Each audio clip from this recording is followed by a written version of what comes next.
हाँ, तो आज अपना ये चैप्टर 3 कंप्लीट हो जाएगा। बहुत कुछ आप इस चैप्टर से सीखे और भी और इसमें बहुत कुछ आप सीखोगे। आज बहुत सारी बातें आज भी सीखोगे। बहुत ईजी सा चैप्टर था। तीनों चैप्टर एक साथ अपन को करने ज़रूरी थे, अपन ने कंप्लीट कर लिए। अब अपन दूसरी वाली बुक स्टार्ट करने वाले हैं, ठीक है। अब मेरी बात ध्यान से सुनो। इसके बाद में आपका एक शॉर्ट नोट्स का वीडियो आएगा, उसके बाद आपका लाइव टेस्ट हो जाएगा। बस अपन ने इस चैप्टर के अंदर एक तो पढ़ लिया योजना आयोग, ठीक है, यानी कि प्लानिंग कमीशन के बारे में पढ़ा, ठीक है, प्लानिंग कमीशन। और फिर अपन ने ये पढ़ा कि प्लानिंग कमीशन अब प्लानिंग कमीशन ना रखे, वो अब नीति आयोग बन गया, नीति आयोग। और नीति आयोग के अंदर अपन बहुत सारी बातें पढ़ी थी करंट के अंदर की, प्राइम मिनिस्टर वगैरह सब। इसमें एक छोटा सा चेंज भी ये था कि मैंने आपको लिखवाया कि CEO, ठीक है, तो वो फर्स्ट CEO मैंने लिखवा दिया आपको अमिताभ कांत, ठीक है, अमिताभ कांत है, वो ठीक बात है। और प्रेजेंट की CEO में जो शायद बोल दिया होगा मैंने प्रेजेंट वहाँ पर, तो प्रेजेंट CEO है वो आपके हैं परमेश्वरन अय्यर, ठीक है, परमेश्वरन अय्यर अभी आपकी प्रेजेंट CEO है इसमें नीति आयोग के। ये यूपी कैडर के IAS अधिकारी हैं जो एट प्रेजेंट में परमेश्वरन अय्यर इनके CEO है। तो थोड़ा सा ये फेरबदल वहाँ पर थोड़ा नोट्स के अंदर लिख लेना, वहाँ उसके पहले फर्स्ट लिख देना बस, और ये लिख देना प्रेजेंट, इतना सा आपको करना है। और अपन इस चैप्टर में बहुत कुछ पढ़ सके, चाहे ओडिशा गवर्नमेंट वाली बात हो, है ना, जो अपन ने वो पढ़ी थी, ओडिशा सरकार वाली बात की, वहाँ पर वो प्लांट लगाना चाह रही थी, वो वाली बात, आयरन ओर वाली, ठीक है, आयरन ओर, ये बात पढ़ ली अपन ने। मतलब हिंदी में बोलते हैं इसको लोहे अयस्क, ये बात अपन पढ़ चुके। और फिर अपन इसके बारे में बाद में आज जो पढ़ेंगे, एक्चुअल में 2 डिस्प्यूट हुए, 2 डिस्प्यूट्स। डिस्प्यूट का मतलब होता है 2 विवाद। 2 विवादों पर बिना चर्चा करेंगे कि जैसे ही हम डेवलपमेंट करने के लिए बढ़े तो 2 विवाद हमारे सामने आए। पहला जो विवाद था वो था कृषि यानी एग्रीकल्चर वर्सेस इंडस्ट्री, का मतलब हो गया उद्योग। एग्रीकल्चर वर्सेस इंडस्ट्री, एक तो ये विवाद अपन पढ़ने वाले हैं। और दूसरा विवाद था public sector versus private sector, यानी कि सार्वजनिक जो होते हैं, सार्वजनिक क्षेत्र वर्सेस प्राइवेट क्षेत्र, जिनको अपन प्राइवेट बोल देंगे, ठीक है, प्राइवेट क्षेत्र बात करनी है अभी इन दोनों के बारे में। ये क्या है? सार्वजनिक जो गवर्नमेंट काम करती है, प्राइवेट जो निजी क्षेत्र जिन्हें बोलते हैं अपन, निजी बोल सकते हैं, इसके बारे में बात करेंगे। और डिटेल से चर्चा करेंगे हरित क्रांति पर, वेरी वेरी इंपॉर्टेंट है, ग्रीन रिवॉल्यूशन। और यहाँ से डेफिनेटली क्वेश्चन आएगा। इस ग्रीन रिवॉल्यूशन में अपन 4 टॉपिक पढ़ेंगे। एक तो इसका मीनिंग कि ये जो ग्रीन रिवॉल्यूशन है इसका अर्थ क्या है, ठीक है, इस ग्रीन रिवॉल्यूशन के पॉजिटिव इफेक्ट क्या है, मतलब सकारात्मक प्रभाव क्या है इसके, और नेगेटिव इफेक्ट भी पढ़ने वाले हैं इसके, यानी कि नकारात्मक क्या है। सारी बातें पढ़ेंगे आज। बहुत इंपॉर्टेंट वीडियो आज का, ध्यान से समझना और मेरे साथ के साथ आपको नोट्स भी बनाने हैं, ठीक है। बात करते हैं अपन। पहला हेडिंग लगाइए आपने, नियोजन के शुरुआती दौर में विवाद, कि जैसे ही हम हमारे देश के अंदर प्लानिंग करने जा रहे थे, हमारे देश में कुछ डेवलपमेंट करने जा रहे थे, तो क्या क्या विवादों का हमें सामना करना पड़ा। पहला कृषि बनाम उद्योग, एग्रीकल्चर वर्सेस इंडस्ट्री, ठीक है, यानी कि भारत जैसी पिछड़ी अर्थव्यवस्था में कृषि और उद्योग के बीच किस में ज़्यादा संसाधन लगाए जाए, किस में ज़्यादा पैसा लगाया जाए। मैं आपको फिर बता दूँ, कृषि पहली पंचवर्षीय योजना के अंदर बात कर रहे हैं अपन, उद्योग दूसरी पंचवर्षीय योजना के अंदर बात कर रहे हैं, मतलब एग्रीकल्चर की फर्स्ट में, इंडस्ट्री की सेकंड में कर रहे हैं। अब किस फील्ड में ज़्यादा पैसा लगाया जाए, ये विवाद खड़ा हो गया। ये विवाद था, समझ गए, यानी कि in a backward economy like India more resources should be invested between agriculture industry, this was dispute. ये विवाद था। इस विवाद के संदर्भ में निम्न तर्क है। कोई लोग तो कुछ ही कहते हैं, कोई लोग कुछ ही कहते हैं, कोई लोग कुछ ही कहते हैं। किन की माने? वो बातें हैं कि क्या लोग क्या क्या कहते थे। पहला पॉइंट, कईयों का मानना था कि दूसरी पंचवर्षीय योजना में कृषि के विकास की रणनीति का अभाव था, क्योंकि दूसरी में हमने किसका रखा? उद्योग को। इंडस्ट्री को रखा। और इस योजना के दौरान उद्योगों पर जोर देने के कारण खेती और ग्रामीण इलाकों को चोट पहुंची।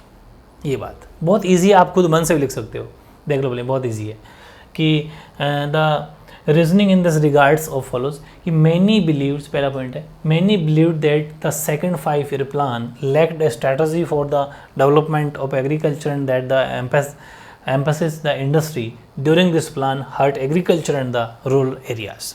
उनको चोट पहुंची, एक बात। दूसरी बात इन्होंने ये भी कही, ये कोई जे.सी. कुमारप्पा हैं जो गांधीवादी नेता है, कांग्रेस के नेता थे, जे.सी. कुमारप्पा जैसे गांधीवादी अर्थशास्त्री भी हैं ये। इन्होंने कहा कि एक वैकल्पिक योजना का खाका प्रस्तुत किया इन्होंने, जिसमें ग्रामीण औद्योगिकरण पर ज़्यादा जोर दिया था। इन्होंने एक स्ट्रक्चर, एक ऐसा प्लान दिया लोगों की मतलब सरकार को। जे.सी. कुमारप्पा, ऐसे 2-3 एग्जाम्पल लिखोगे, नाम लिख लिखिए, बहुत शानदार आपको मार्क्स मिलने वाले हैं। ये गांधी इकोनॉमिस्ट थे, मतलब गांधीवादी विचारधारा पर चलने वाले थे।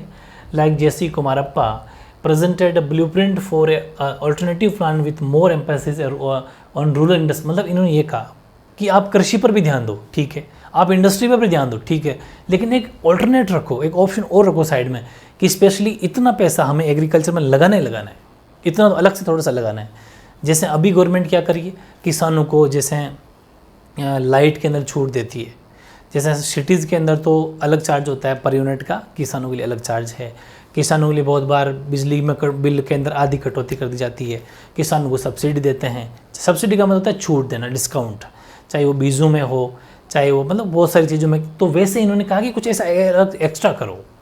ऐसे ही एक चौधरी चरण सिंह जी जो हमारे देश के प्राइम मिनिस्टर भी रह चुके, तो चौधरी चरण सिंह ने भारतीय अर्थव्यवस्था के नियोजन में कृषि को कहा कि केंद्र में रख के काम करो। बोला आप उद्योग धंधों में काम करो, लेकिन एग्रीकल्चर को सेंटर में रखो, मतलब दिमाग में रखो, बिल्कुल इसको केंद्र में रखो। कि चौधरी चरण Singh talked about keeping agriculture at the centre of the planning of the Indian economy.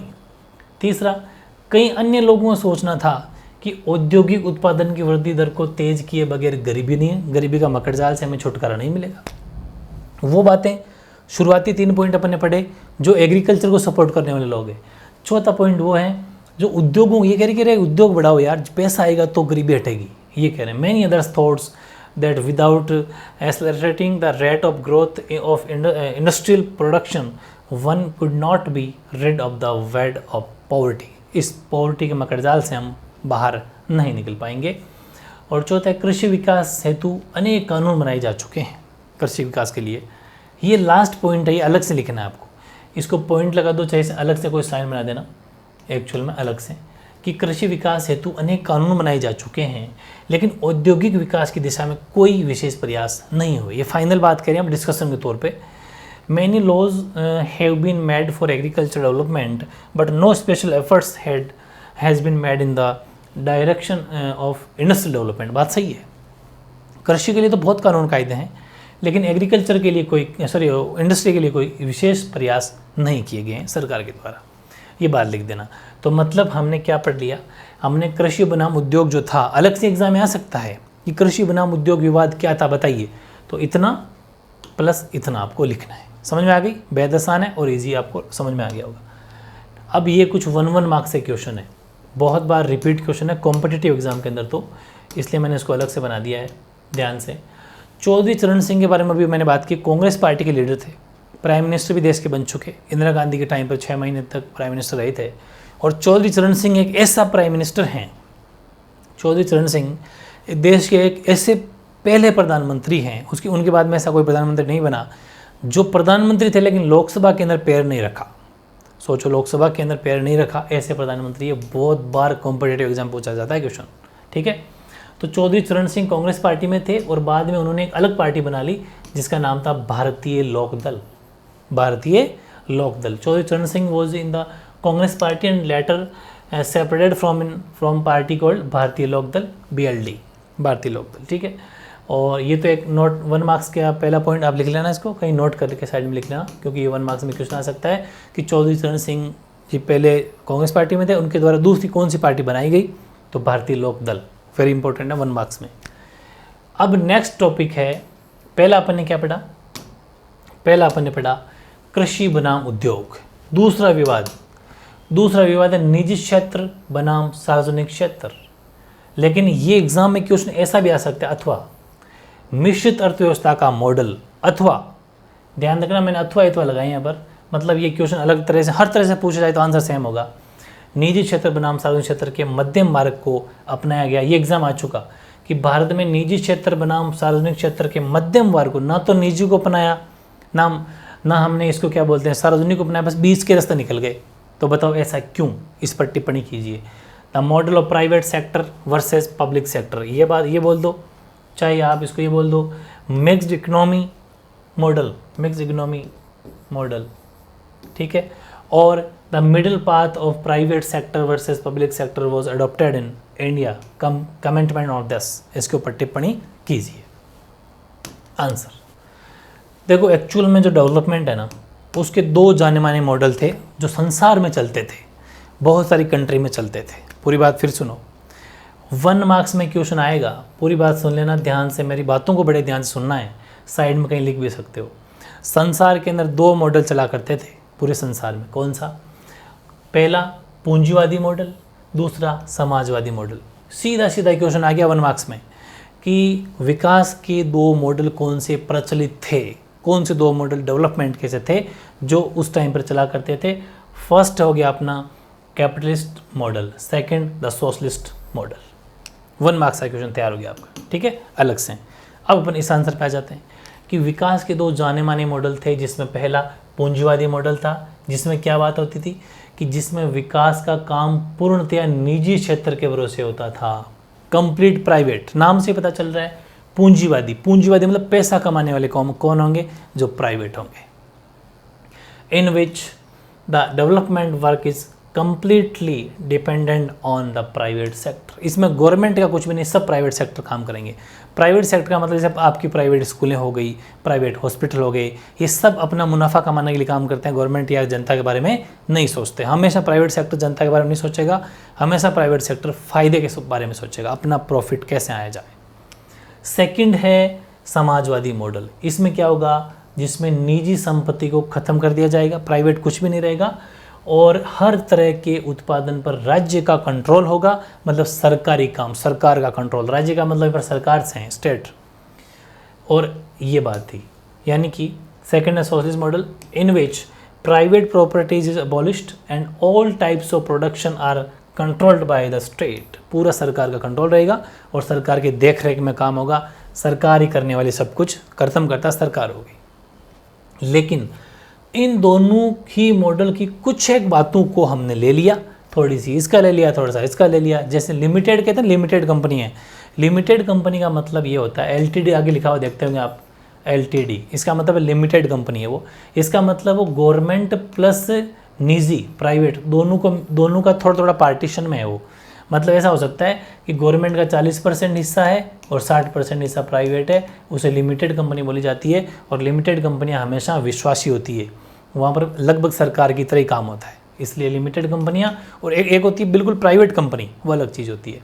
तो हम यहाँ पर लिमिटेड टाइप, लिमिटेड का मतलब थोड़ा सा हमने प्राइवेट सेक्टर को भी ध्यान में रखा, थोड़ा सा हमने इसको सार्वजनिक सेक्टर को भी ध्यान में रखा, दोनों को, निजी प्राइवेट दोनों को रखा, यानी सोशलिस्ट को सामाजिक को भी ध्यान में रखा। तो इन दोनों ही मॉडल की कुछ एक बातों को हमने ले लिया और अपने देश में उन्हें मिले जुले रूप में लागू कर दिया, मिले जुले रूप में।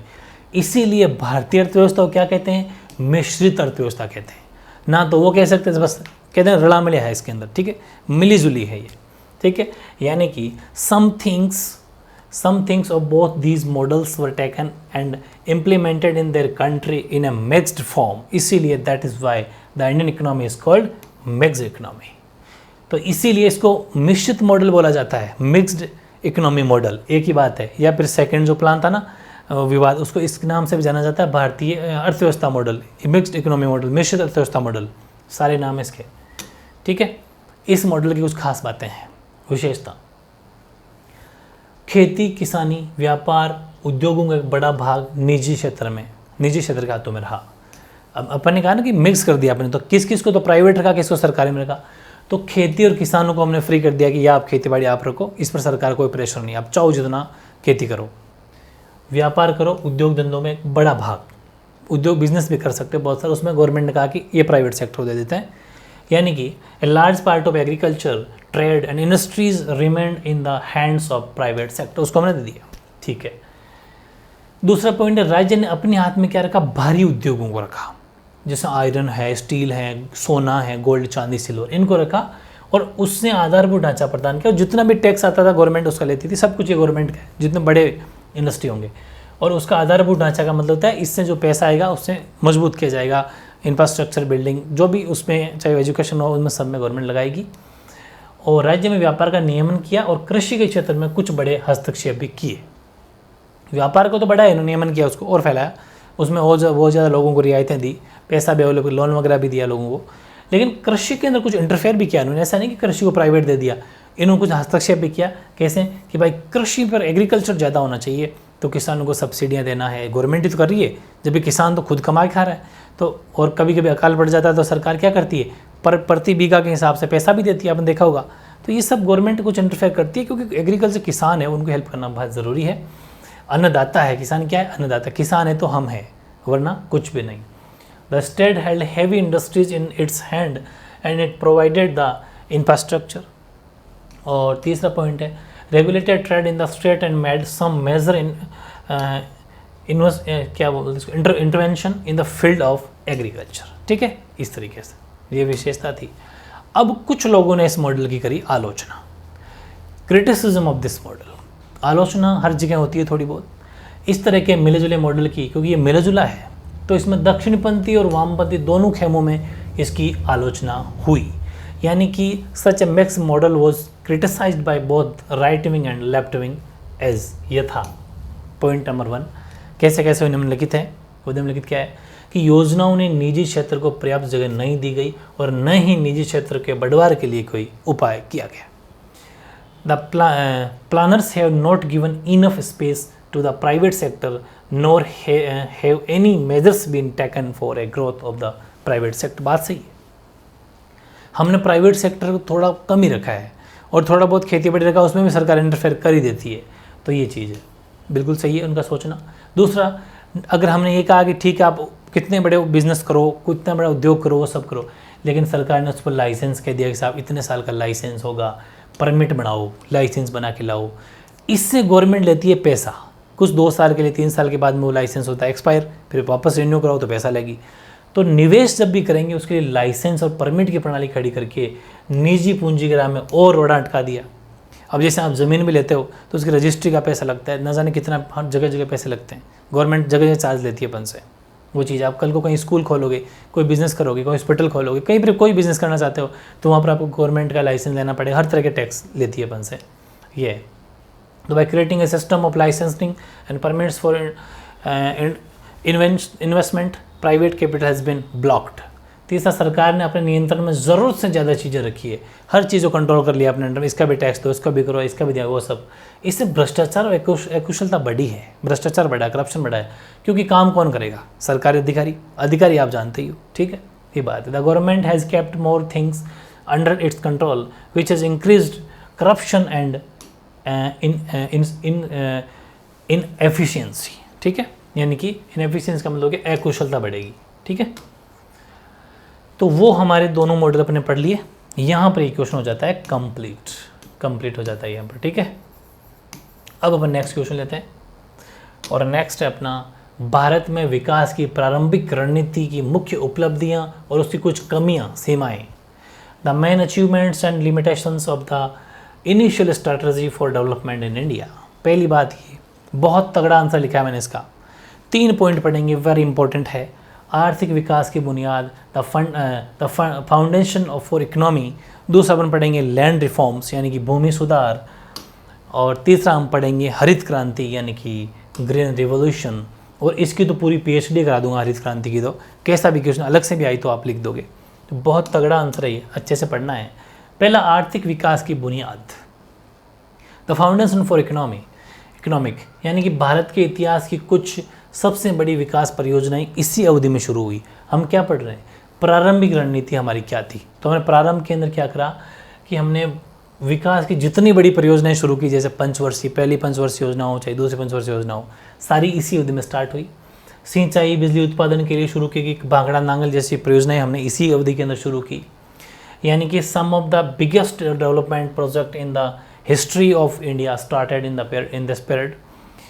This includes huge dam projects like भांकड़ा Nangal and Hirakud which were taken up of irrigation and power generation. हर तरह का काम. एक बात फिर बता दूं, यहाँ पर मैंने लिखा प्रारंभिक रणनीति, या फिर आपसे ये भी आ जाए ना 1950 से लेके 1965 मान लो, चाहे 1960-70 कोई सा ही मान लो, टाइम पीरियड भी लिखा रहे तो भी आंसर यही है. यहाँ पर प्रारंभिक रणनीति का मतलब टाइम पीरियड से 1950 से लेके जितना भी अपने काम किया 1966 तक 61 तक वो सब इसमें आ जाता है. तो 50 से 60 65 70 तक पूछा ना कि तो भी यही आंसर लिखना आपको इसके अंदर भी, ठीक है. हालांकि इस हेडिंग से क्वेश्चन आता है एग्जाम में, लेकिन आपको वो भी ध्यान रखना, क्या पता वैसा भी आ जाए. तो सार्वजनिक क्षेत्र के कुछ भारी उद्योग जैसे कि इस्पात संयंत्र है जो अपने ओडिशा के अंदर लगाया था, तेल शोधक कारखाने हैं, विनिर्माता इकाइयाँ हैं, ठीक है, रक्षा उत्पादन यानी कि जो हमें कुछ ऐसे हमारे देश की रक्षा के लिए कुछ वो भी बनाए, एटॉमिक पावर के लिए भी, आदि इसी अवधि में शुरू हुई. Some heavy industries in the public sector like steel plants हैं, ऑयल रिफाइनरीज हैं, मैन्युफैक्चरिंग यूनिट्स हैं, defence production etcetera start in this period. और इस दौरान में परिवहन और संचार के आधारभूत ढांचे में भी काफ़ी इजाफा किया हमने, चाहे वो सड़कें बनाना हो, चाहे वो ट्रेनों में इजाफा करना हो, चाहे बसों में, सब कुछ इसमें आ जाता है. कि transport and communication infrastructure also increased significantly during this period. ये भी हमने किया. सेकेंड पॉइंट है भूमि सुधार, हमने इसके अंदर किया. इस अवधि में जमींदारी प्रथा जो पहले चली करी, जमींदार होता था उसके 500 बीघा अंडर में काम, वो 500 बीघा उसकी ज़मीन होती थी, नीचे 50-60 किसान होते थे, वो उनसे वहाँ टैक्स लेता, मुनाफा कमाता, फिर बेचता, किसान मारे जाते, वहाँ टैक्स दो, फिर थोड़ा बहुत बचता उसको फिर गवर्नमेंट बेचो. मतलब जमींदारी प्रथा बहुत मुश्किल थी और इसको समाप्त किया. और इससे ज़मीन वर्ग, अच्छा वो जो लोग होते थे, जो ज़मींदार होते थे, सिर्फ मुनाफे के लिए होते थे, उनको खेतीबाड़ी करने से कोई मतलब ही नहीं था. उनको तो बस किसानों को हाड़ी रखना था सामने, किसानों को दास बना के रख लिया और काम करते थे. तो इस नीति से क्या हुआ, ज़मीन उस वर्ग के हाथ से निकली, मुक्त हुई, जिससे कृषि में कोई दिलचस्पी नहीं थी, वो ज़बरदस्ती जमींदार बने बैठे. तो ये हमने लैंड रिफॉर्म बहुत तगड़ा किया कि the zamindari system was abolished during this period. This freed the land from the hands of the class which was not interested in agriculture. हमने अब ये कर दिया कि भाई ये ज़मींदार वगैरह सिस्टम ख़त्म करो, ये कोई टैक्स वैक्स किसान नहीं देंगे. किसान की चाहे 10 बीघा ज़मीन मिलो, पाती आओ, उसको अलग अलग सेपरेट ज़मीन मिलेगी बस. दूसरा, ज़मीन के छोटे छोटे टुकड़े होते थे, किसी के 2 बीघा यहाँ पड़ी है, कभी कहाँ 4 बीघा पड़ी है, 5, वो किसान कैसे खेती करता है ऐसे. तो छोटे छोटे टुकड़ों हमने कहते एक करो भाई, इस किसान को थोड़ा आगे सरका दो, इसको यहाँ करके ज़मीन इकट्ठी करी हमने. तो इससे प्रयास किया कि ताकि खेती का थोड़ा काम सुविधाजनक हो सके. तो efforts were made to lump small pieces of land together to facilitate farming. इस वजह से भी काफ़ी बेनिफिट हुआ. और सबसे इम्पोर्टेंट तो ये है ही अपना हरित क्रांति या गेहूं क्रांति. हरित क्रांति से सबसे पहले 1 मार्क्स में क्वेश्चन अगर आपके आता है तो वह है इसका मीनिंग, अभिप्राय, कि हरित क्रांति से अभिप्राय कृषि उत्पादन में होने वाली भारी वृद्धि से है जो कृषि नीति अपनाने के कारण हुई है. ग्रीन रिवोल्यूशन या white revolution. Green revolution refers to the huge increase in agricultural production that has happened due to the adoption of new agriculture policy. ऐसी एग्रीकल्चर पॉलिसी लाई, कृषि की नीतियाँ लाई जिस वजह से हरित क्रांति को प्रमोशन मिला, गति पकड़ी और गेहूँ खास तौर से गेहूँ के अंदर में बहुत वृद्धि हुई. इसके 3 तत्व भी थे. ये 1 मार्क्स में क्वेश्चन आ सकता है, 1 मार्क्स ध्यान रखना, क्वेश्चन बन सकता है कि हरित क्रांति के कितने तत्व थे, कितने एलिमेंट थे. तो डेट 3 एलिमेंट्स, 3 इंपॉर्टेंट पॉइंट है इसके. वो ये कि कृषि का निरंतर विस्तार करना, मतलब ऐसा मान लो कि 3 विशेषताएं हैं, ये इसके कहते हैं ना कि फीचर्स हैं, विशेषताएं, खास बातें हैं. पहला कि कृषि का निरंतर विस्तार होना चाहिए, एग्रीकल्चर फैलना चाहिए. अभी 10 बीघा तो नेक्स्ट टाइम 15, 50, 20 ऐसे फैलना चाहिए. दोहरी फसल लेना, मतलब एक साल में 2-2 फसलें करो, ठीक है. यानी कि पहले तो continuous expansion of agriculture, second tacking, double crop. तीसरा कि किसानों के पास में अच्छे बीज नहीं है तो अच्छे बीजों तथा आधुनिक कृषि पद्धति का प्रयोग करो, मॉडर्न, जैसे फव्वारा सिस्टम करो. पहले वो बूंद सिस्टम, मतलब पहले किसान क्या करते थे, मशीनरी थी नहीं तो फव्वारा नहीं लगाते थे, वैसे ही वो खुले में छोड़ के क्यारी सिस्टम होती थी, तो उसमें काफ़ी टाइम वेस्ट होता था और ज़्यादा ज़मीन भीग भी नहीं पाती थी. तो कुछ आधुनिक कृषि पद्धतियों का यूज़ करो, फव्वारा सिस्टम वगैरह, मशीनरी लगा दो. तो use of good seeds and modern farming method इसका इस्तेमाल किया जाना चाहिए. ये इसके 3 विशेषताएं हो गई. अब अपन लेते हैं हरित क्रांति की, मैं पूरी PhD कराऊंगा आपको, हरित क्रांति से अलग से बड़ा क्वेश्चन अगर आ जाए तो भी आप कितना भी लॉन्ग क्वेश्चन आ जाओ, आपको लॉन्ग आंसर भी इसी में से यही लिखना है। सब कुछ लिख दिया मैंने। पहला क्या लिखा, हरित क्रांति का मीनिंग अर्थ। दूसरा क्या लिखा, हरित क्रांति के 3 एलिमेंट, 3 विशेषताएं, 3 तत्व है। फिर क्या पढ़ेंगे, हरित क्रांति के सकारात्मक प्रभाव यानी पॉजिटिव इफेक्ट। फिर क्या पढ़ेंगे, नंबर 4 हरित क्रांति के नकारात्मक प्रभाव यानी नेगेटिव इफेक्ट। चारों लिखना है, ठीक है। पॉजिटिव देखते हैं, फायदा क्या हुआ। हरित क्रांति कारण कृषि में मंझोले दर्जे के जो थे, मतलब जो छोटे किसान, ठीक है, मतलब यानी मध्यम श्रेणी के जो भूस्वामी जिनके 10 बीघा 15 बीघा जमीन, छोटे किसान, उन किसानों का उभार हुआ। वो थोड़े मतलब उन्होंने ग्रोथ करी, प्रोग्रेस करी, और वो देश के अन्य हिस्सों में भी प्रभावकारी बनकर उभरे। हर जगह ऐसे किसान, जो छोटे छोटे किसान थे ना, वो बड़े, क्योंकि वो पहले क्या थे, ज़मींदार खा जाता उनसे, टैक्स ले लेके मार देता। अब 5-10 बीघा ज़मीन है तो उनकी खुद की सेपरेट है, जितना कमाएंगे उतना उनको बेच के मिल जाएगा, ज़मींदार प्रथा ख़त्म हो गई। तो इस वजह से, और सिंचाई पानी मिल गया हरित क्रांति की वजह से, ग्रीन रेवोल्यूशन से पानी मिल गया तो लोगों ने ग्रोथ करी, ठीक है, अच्छे बीज मिल गए, सब कुछ हुआ। Green revolution led to the emerge of middle class farmers in agriculture and become influential in other parts of the country. हर जगह वो उन्होंने ग्रोथ करी, अच्छे प्रोग्रेस करी। हरित क्रांति से जो खेतियार पैदावार उसमें सामान्य किस्म का इजाफा हुआ, ज़्यादातर गेहूं की पैदावार ज़्यादा बढ़ी, और देश में जो खाद्यान्न है उसकी उपलब्धता में बढ़ोतरी। ज़्यादा गेहूं की पैदावार करनी थी, और गवर्नमेंट का भी ये मकसद था कि खाने का अनाज अगर मिल जाए, क्योंकि गेहूं सब कोई खाता है, तो ये मिल जाएगा तो बेनिफिट रहेगा। तो इसलिए खाद्यान्न की जो किल्लत थी, लोगों को फूड सप्लाई वो अच्छी हो गई।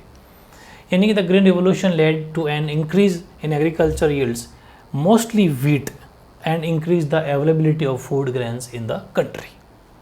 हरित क्रांति से औद्योगिक विकास को भी बढ़ावा मिला, क्योंकि कैसे कि अच्छे बीजों, अधिक पानी, खाद तथा कृत्रिम यंत्रों के लिए उद्योग लगाए जाने पड़ेंगे। आप अच्छे बीज दोगे, उसके लिए अच्छे बीज, संकर बीज बनाने की फैक्ट्री लगानी पड़ेगी। अगर आप कुछ फव्वारा सिस्टम बनाओगे तो लोहे के फव्वारे बनते हैं या फिर प्लास्टिक के बनते हैं, तो वो लाने पड़ेंगे, उसके लिए भी उद्योग लगेंगे। तो मतलब बिजनेस, औद्योगिक डेवलपमेंट भी हुआ, औद्योगिक विकास का मतलब अलग अलग इंडस्ट्रियाँ लगी। आज भी बहुत इंडस्ट्री हैं, चाहे वो किसान मशीन जो यूज़ करते हैं पानी निकालने के लिए, उसकी अलग इंडस्ट्री है, फव्वारों की अलग इंडस्ट्री है, पाइप की अलग इंडस्ट्री है। तो मतलब हर तरह की इंडस्ट्रियाँ बनी, खाद बीज की अलग इंडस्ट्री है।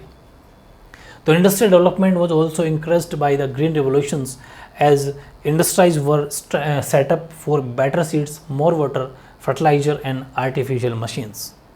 ठीक है, इन सब में बेनिफिट हुआ। ये तो हो गए इसके सकारात्मक यानी पॉजिटिव। अब बात करते हैं हरित क्रांति का नकारात्मक प्रभाव, नेगेटिव इफेक्ट। तो वैसे कम ही हुए, लेकिन थोड़ा बहुत लिख देते हैं। ग्रीन रिवोल्यूशन, हरित क्रांति से गरीब किसानों और भूस्वामित्व के बीच का अंतर गहरा हो गया। तो कोई बात नहीं, गरीब किसान और भूस्वामी जिनके पास ज़मीन ज़्यादा थी ना, उनको तो ज़्यादा फायदा होना ही था, क्योंकि ज़मीन ज़्यादा है। लेकिन ये भी तो सोचो ना कि छोटे किसान ऊपर भी आ गए, लेकिन अपन को अभी क्या कि खामियां गिनानी है। तो एक पॉइंट तो ये गिना दिया अपन ने कि the green revolution widened the gap between poor farmers and land owners, उनके जिनके पास में ज़मीनें ज़्यादा थी वो। जैसे 10 बीघा ज़मीन वाला तो सीधी सी बात है कम ही कमाई खाएगा, और जिसके पास में 100 बीघा ज़मीन थे वो ज़्यादा प्रॉफिट हो गया उसको, तो वो तो क्या रही। पंजाब, हरियाणा और पश्चिम उत्तर प्रदेश जैसे इलाके थे ना, वहाँ पर अच्छी हुई, क्योंकि उधर पानी अच्छा है, खेती बाड़ी अच्छी होगी, नहरों की सिंचाई इजीली मिल जाती है वहाँ पर, मतलब कैनाल वगैरह में इजीली निकलती है उधर से। ऐसे इलाके लिहाज में समृद्ध, वो तो हो गए समृद्ध, वहाँ के किसान तो अच्छे हो गए, जबकि बाकी इलाके खेती के मामले में पिछड़ गए। हालांकि अभी भी जैसे राजस्थान के अंदर पानी इतना नहीं पहुँच पाया नहरों का, गंगानगर में साइड में पहुँच गया, हनुमानगढ़ में पहुँच गया, तो काफ़ी सुधार है। बाकी पोर्शन में अभी पूरा नहीं घुमा पानी, इंदिरा गांधी नहर का पानी आ रहा है। तो ऐसे खूब सारी जगह, सब जगह पानी सप्लाई होता रहता है, तो फिर धीरे धीरे उनमें ग्रोथ होती है। लेकिन उस टाइम पर यूपी, हरियाणा और वेस्टर्न जो यूपी है, वहाँ पर किसान आज भी बहुत पैसे वाले लोग हैं। पंजाब, हरियाणा और जो वेस्टर्न यूपी है, पश्चिम उत्तर प्रदेश, यहाँ के लोग बहुत पैसे वाले हैं बिकॉज ऑफ एग्रीकल्चर, खेती बाड़ी की वजह से। तो area such is Punjab, Haryana and western Uttar Pradesh become agriculturally prosperous while the rest remain backward in terms of agriculture. बाकी किसान थोड़े से पिछड़े हुए हैं। ये एक तो नेगेटिव 2-3 इफेक्ट लिख देना, बाकी वही वो नहीं है। हरित क्रांति का टॉपिक फिनिश। अब नया हेडिंग लगानी है आपको, ऑपरेशन फ्लड। पहला ही क्वेश्चन पहली लाइन में वेरी इंपॉर्टेंट, बहुत सारे कॉम्पिटेटिव एग्जाम पूछा गया। मिल्क मैन ऑफ इंडिया के नाम से कौन जाने जाते हैं, वो है वर्गीस कुरियन। ठीक है, मिल्क मैन ऑफ इंडिया कौन है, वर्गीस कुरियन। वर्गीस भी बोलते हैं इसको, यहाँ पर से भी बोला जाता है और वर्गीस जय भी बोला जाता है, बात एक ही है। ठीक है, आपको तो कुरियन से ऐसा अंदाज़ा लग ही जाएगा। तो मिल्क मैन ऑफ इंडिया के नाम से मशहूर वर्गीस कुरियन ने गुजरात सहकारी दुग्ध एवं विपणन। देखो ये जो है ना ऑपरेशन फ्लड, ये वर्गीस कुरियन ने इसका सपोर्ट किया था। मतलब ये है किसान के जैसे कि कोई 8-10 गाय भैंस रखता है, फिर उस दूध को इकट्ठा कर देता है और उस दूध को वहाँ से डेयरी के अंदर भेज देता है, तो किसानों को इससे आमदनी मिल जाएगी और वहाँ से फिर वो दूध की सप्लाई कर देंगे। इस वजह से काफ़ी अच्छा ये प्रोसेस था। और अमूल जो कंपनी है वो इन्होंने ही चलाई थी। अमूल जो दूध आज भी बिकता है वो इन्होंने चलाया था। तो वही चीज़ है कि गुजरात सहकारी दुग्ध एवं विपणन परिसंघ की विकास कथा में इनका बहुत बड़ा केंद्रीय भूमिका निभाई इन्होंने और अमूल की शुरुआत की। ठीक है, यानी कि गुजरात जैसे ये डेयरी नहीं होते, डेयरी विकास प्राधिकरण, ऐसे गुजरात विकास प्राधिकरण, डेयरी विकास प्राधिकरण डेवलपमेंट, वो था वहाँ का। तो popular known as milk India played a central role in the growth story of the Gujarat cooperative milk and marketing federation and started Amul. और फिर अमूल जो है वो स्टार्ट किया। और 1970 में ऑपरेशन फ्लड के नाम से एक ग्रामीण विकास कार्यक्रम शुरू हुआ। वेरी इंपॉर्टेंट, फिर एक लाइन शुरू हो जाएगी। ऑपरेशन फ्लड किस साल शुरू हुआ? वो हुआ 1970, 1970। ध्यान रखना, 1970 rural development programme called operation flood. फिर पूछा जाएगा, ये भी पूछा गया है कि ऑपरेशन फ्लड जो शुरू हुआ 1970 के अंदर, वो कहाँ पर शुरू हुआ? वो ग्रामीण प्रोग्राम था या शहरी? तो ग्रामीण, रूरल डेवलपमेंट प्रोग्राम था ये, यानी कि ग्रामीण विकास कार्यक्रम था। ठीक, ऑपरेशन फ्लड के अंतर्गत सहकारी दुग्ध उत्पादन और विपणन के एक राष्ट्रव्यापी तंत्र से जोड़ा गया। हालांकि ऑपरेशन फ्लड सिर्फ डेयरी कार्यक्रम नहीं था, इस कार्यक्रम में डेयरी के काम को विकास के एक माध्यम रूप में अपनाया गया ताकि ग्रामीण लोगों को रोजगार मिल सके और उसकी आमदनी बढ़े और गरीबी दूर हो। बहुत इजी है, ऐसे ही लिख दोगे मन से। तो ये हो गया। Under operation flood of cooperative milk product was linked A nationwide network of production and net marketing. However, Operation Flood was not just a dairy program. In this program, daily work was adopted as a medium of development so that rural people get employment opportunities, their income increases and poverty जो है वो कम हो जाए, eradicated. बहुत easy है, I think साथ के साथ याद आ गया। अब है खाद्य संकट। ये फूड क्राइसिस अलग हेडिंग है। फूड क्राइसिस, ये खाद्य संकट, ये हुआ था बिहार में। बिहार की हालत बहुत ख़राब हो गई थी। बिहार के बारे में सारा लिखा है, बस इजीली समझ लो, कोई मुश्किल नहीं। अब तो 1960 के दशक की बात है। कृषि की दशा बद से बदतर होती जा रही थी 1960 के बाद में। अकाल पे अकाल, टाइम पे बारिश हो नहीं रही थी, बहुत बुरी हालत थी। यानी कि in the 1960 the condition of agriculture went from bad to worse, बहुत ज़्यादा बद से बदतर। हुआ क्या कि 1965 से 67 के बीच में देश ने अनेक हिस्सों में सूखा पड़ा, जिसके कारण खाद्यान्न की भारी कमी होगी। इन 2 सालों में 65 से 67 वाली जो साल है, अकाल पड़ा सब जगह, पूरे देश में लगभग। Between 1965 and 1967 there was drought in many parts of the country due to which there was a shortage of food grains. हर जगह फूड की कमी होगी कि जब बारिश टाइम पर नहीं होगी तो किसान खेती कहाँ से करेंगे? खेती नहीं होगी, अनाज पैदा नहीं होगा, तो फूड सप्लाई बहुत डिस्टर्ब हुई। इसी अवधि में भारत ने दो युद्ध यानी 2 वार भी हुई, जो अपने नेक्स्ट चैप्टर पढ़ने वाले हैं, पाक और पाकिस्तान और चाइना के साथ में जो हुए थे। डिटेल चर्चा करेंगे पूरी, वो नेक्स्ट चैप्टर में। अभी अपन इतना ही देखेंगे। 2 युद्धों का सामना किया और उसमें विदेशी मुद्रा के संकट को झेलना पड़ा। जब युद्ध होते हैं ना, तब हर चीज़ डिस्टर्ब होती है, पैसा टका सारा वहाँ लग जाता है। ठीक है, मतलब क्योंकि हम जब गोलीबारी हथियार सब अवेलेबल कराने पड़ते हैं, बहुत ज़्यादा चीज़ों को नुकसान होता है। इसलिए हमें कौन सा संकट मिला? विदेशी मुद्रा के जो संकट को झेलना पड़ा, क्योंकि आयात निर्यात रुक गया। विदेश, जब कोई देश में लड़ाई झगड़ा होता है तो इस देश से उस देश के अंदर कोई भी काम, आयात निर्यात सब बंद, एक्सपोर्ट इंपोर्ट खत्म, बंद हो जाता है, बैन लग जाता है। तो ये सब भी झेलना पड़ा अपन को। तो बिटवीन 90 हो गया अपने। हाँ, in the same period India faced 2 wars and also faced foreign exchange crisis, वो भी हमें झेलना पड़ा। बिहार की ज़्यादा हालत ख़राब हुई। बिहार अभी ये कंटिन्यू है, अभी वही टॉपिक चल रहा है, ध्यान रखना। खाद्यान्न संकट, ये टॉपिक भी इसी का है, फूड क्राइसिस। बिहार में खाद्यान्न संकट सबसे ज़्यादा विकराल था। यहाँ स्थिति लगभग अकाल जैसी हो गई थी। खाद्यान्न के अभाव में कुपोषण बड़े पैमाने पर फैला। कुपोषण जानते होंगे, न्यूट्रिएंट्स वगैरह सही से नहीं मिलना, रोगी हो गए लोग, गंभीर रूप धारण कर लिया। और 67 में बिहार में मृत्यु दर पिछले साल की तुलना में 34% बढ़ गई। बहुत बड़ी चीज़ है कि अगर 100 होते हैं तो वहाँ पर 134 मरने लग गए एक साल के अंदर ही। 34% का बढ़ जाना बहुत बड़ी चीज़ है। अपेक्षाकृत सब हुआ क्या, ये बढ़ गई। और अब यहाँ गेहूँ और चावल बेसिकली खाना है बिहार के लोगों का, तो अब अपेक्षाकृत समृद्ध पंजाब की तुलना में गेहूँ और चावल बिहार में दोगुने अथवा उससे भी ज़्यादा दामों बिकने लगे। लोगों को पता चल गया कि डिमांड है, तो गेहूँ और चावल जहाँ बिहार में थोड़े बहुत कहीं कहीं पर हुए तो डबल से भी ज़्यादा रेट हो गई गेहूँ और चावल की। पंजाब की कंपैरिजन में, पंजाब में जहाँ 1000 रुपये मिलता था, एग्जाम्पल ले रहा हूँ, तो बिहार में 3000 या 2500 मिलने लग गया। ये चीज़ है। और एक चीज़ और बता दूँ, उस टाइम पर एक इलाका बंदी सिस्टम था गवर्नमेंट का। अभी नेक्स्ट पॉइंट अब बोल दूंगा, रुको पहले ये पढ़ लेते हैं अपन। फर्स्ट पॉइंट हो गया, इसमें almost like a famine in this absence of food grains malnutrition spread on large scale and took a serious form. The death rate in Bihar in 1966 so increased by 34% compared to the previous year. Wheat and rice were selling were twice या फिर more Bihar than in the relatively prosperous Punjab. उससे double rate में बिकने लगे। मैं वो बात कह रहा था आपको इलाका बंदी की। इलाका बंदी की नीति थी सरकार की, इस पॉइंट में नहीं होगा, लास्ट पॉइंट में होगा। इसमें भी है नहीं, इसमें नहीं, इसी में बात कर लेते हैं अभी कि सरकार ने उस वक्त, हाँ ये रही जोनिंग या इलाका बंदी, ये रही जोनिंग या इलाका बंदी, इंग्लिश में जोनिंग कहते हैं, इलाका बंदी की नीति बना रखी थी। इसमें क्या था कि जिस स्टेट में या भी जिस इलाके में जो धान पैदा होता है वो वहीं का वहीं रहेगा, दूसरे देश में या फिर दूसरे राज्य में या दूसरे ज़िले में नहीं बेच सकते आप, अपने राज्य में रखो। ये होने की वजह से, हालांकि पंजाब में गेहूँ और चावल था, वो वहाँ से भेज सकते, लेकिन पॉलिसी क्या थी, इलाका बंदी थी, मतलब जोनिंग पॉलिसी थी, इसके तहत नहीं भेज सकते थे। तो ध्यान रखना, सरकार ने उस वक्त जोनिंग इलाका बंदी की नीति अपना रखी थी। इसकी वजह से विभिन्न राज्यों के बीच में खाद्यान्न का व्यापार नहीं हो पा रहा था। इस वजह से बिहार में ज़्यादा हालत ख़राब होगी। बिहार में जितना पैदा उतना ही खा पाओगे, अलग स्टेट से लेने के लिए पॉलिसी नहीं थी। हालांकि बाद में तो खैर कर लिया कि इंसानों को मारेंगे थोड़ी, लेकिन एक्चुअल में फिर टाइम लग गया बहुत ज़्यादा, क्योंकि आपको पता है एक तो पहले से अवेलेबल हो, एक फिर लाना तो टाइम लग जाता है। और उस टाइम पर इतना कोई वो भी रोडें वगैरह भी, सड़कें भी नहीं बनी थी, इतना व्हीकल भी नहीं था, वो चीज़ है। इस नीति के कारण उस वक्त बिहार में खाद्यान्न की उपलब्धता में भारी गिरावट आई।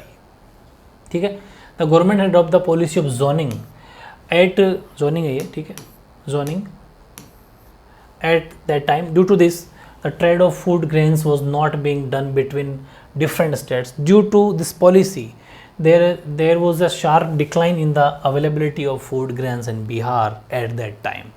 और लास्ट एक खाद्य संकट के फिर परिणाम अगर बात करें तो काफ़ी परिणाम हुए, जैसे कि सरकार को गेहूं का आयात करना पड़ा और विदेशी मदद, वो भी खास तौर से अमेरिका से स्वीकार करनी पड़ी। ये मैंने आपको पहले बता दिया था कि ऐसी हालत हो गई थी कि हमें अमेरिका से गेहूं लेना पड़ा, और अमेरिका हमारे ऊपर हमेशा टॉर्चर करता था, टॉन्ट कसता था कि हमें आपको खाने के दाने भी हम दे रहे हैं, तुम्हारी वो क्या वैल्यू हमारे सामने।